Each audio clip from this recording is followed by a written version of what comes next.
leero mu Jakaka wuwo. Essanyu ku ddwaliro e Mubende nga basiibula abawonye COVID-19 ku 21 be baalina basigazza 6 bokka.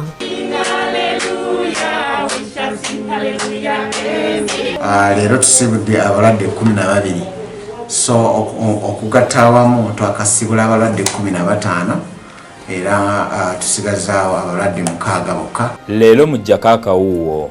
Agambibwa okuba omubbi w'embuzi bamukubye ne bamuttirawo, abatuuze baweze obutattira liiso ku mubbi yenna. Okulekanga omuntu yeekubye mu mutima yalekayo bubbi, teri muntu agenda kukwata mu kibuga kyaffe kino n'alama, wabula singa akwatibwa nga ddakwatibwa n'ekizibiti olina essala gwa kufa kati nga bwe kyakoze ki era n'ensonga tukubiriza abo n'abakyalina omutima ogw'obubbi.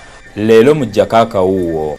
Taata afiiridde mu nnyumba n'alwamu ng'abaana bamanyi yeebase, abadde atawaanyizibwa obulwadde bw'ensimbu.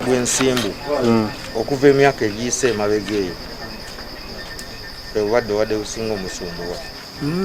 Yalidde emmere yagigaanye yanywedde mata. Ago n'amalala ge tuleese mu Jakaka wuwo. Awakanya bonna abakulu abaali babaddewo nti bo be bakyamu yeye mutuufu omwana obwana ekyo kineewuunyisa.